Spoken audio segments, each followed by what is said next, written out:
Bonjour Monsieur Épinay. Bonjour Monsieur Lim. Dans un contexte économique difficile, la consommation des ménages reste en berne, même si 2015 voit se dessiner une légère embellie. Face à cette situation, l'immobilier commercial résiste, mais doit faire face à de nombreux défis. Pouvez-vous dresser un bilan de l'état actuel de ce marché? Oui, volontiers. Donc le premier aspect, celui des commerces et de l'immobilier, donc des surfaces commerciales. Nous n'avons pas de réel problème immobilier ou de vacances ou de baisse de prix à ce niveau-là, mais c'est vrai que le consommateur est méfiant, est prudent, et c'est vrai que les chiffres d'affaires sont plutôt à la baisse qu'à la reprise, et même dans ce début d'année 2015. Face à ce que vous venez de dire, quelle est la tendance pour l'immobilier commercial? Alors l'immobilier, au niveau des surfaces de bureaux, le contexte est un petit peu différent. C'est vrai que la donne a un petit peu changé depuis 2012 avec la crise européenne, avec la fin du soutien du taux plancher de l'euro, avec les taux d'intérêt négatifs. On voit aussi que les multinationales notamment sont plutôt dans une position d'attentisme et de prudence que d'expansion et sont plutôt en recherche d'économie. Donc ça se traduit au niveau des bureaux avec moins de demandes, avec des surfaces moins utilisées, que des libérations de surface et simultanément avec une production de nouveaux bureaux qui est arrivée. Donc le marché des bureaux est un peu plus difficile, avec des loyers qui ont plutôt tendance à se tasser. Cela étant, c'est vrai que beaucoup d'offres de bureaux anciens en relocation ne sont pas au standard actuel, ne sont pas rénovés, modernes, équipés, climatisés.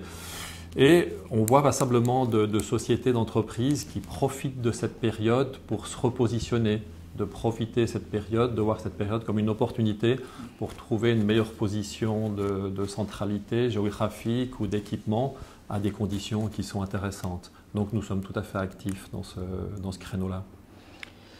Contrairement à l'ancienne génération, les entrepreneurs de nos jours sont de plus en plus jeunes. On parle autour de 40, la génération à 40 ans. Les exigences de ces entrepreneurs jeunes sont-elles différentes de celles de leurs aînés?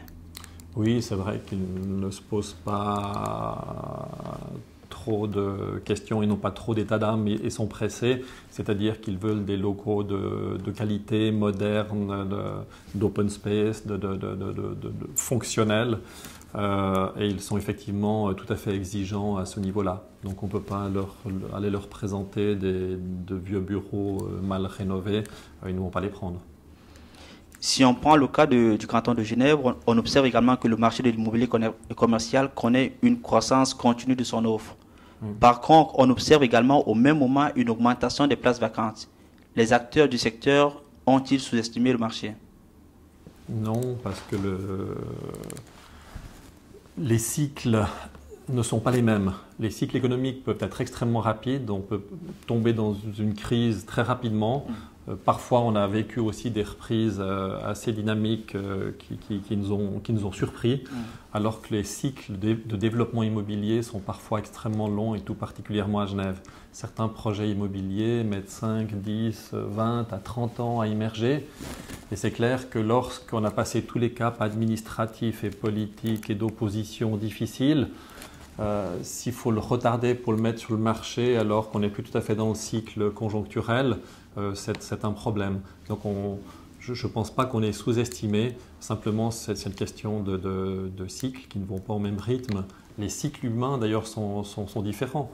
Alors qu'on est dans un cycle qui est actuellement plutôt difficile, voire négatif pour le commercial et les bureaux, l'année dernière, il y a eu une croissance de la population inégalée à Genève. Donc on voit que c'est difficile, à moins d'avoir une boule de cristal, lorsqu'on lance une première opération, de savoir si on sera dans le bon timing. Si on revient toujours à Genève, certains politiciens ont émis ou bien soumis l'idée de transformer les bureaux locatifs les bureaux en loyer. Qu'est-ce que vous en pensez? Je pense que c'est une très bonne idée donc de transformer des bureaux en logements, mais pour autant que cette transformation ne soit pas assortie de contraintes de loyer, de durée, etc. Donc il faut laisser une certaine latitude, sinon ça va effrayer les propriétaires de bureaux qui ne vont pas se lancer dans ce processus. Merci, Monsieur Epinet, d'avoir répondu à nos questions. Je vous en prie.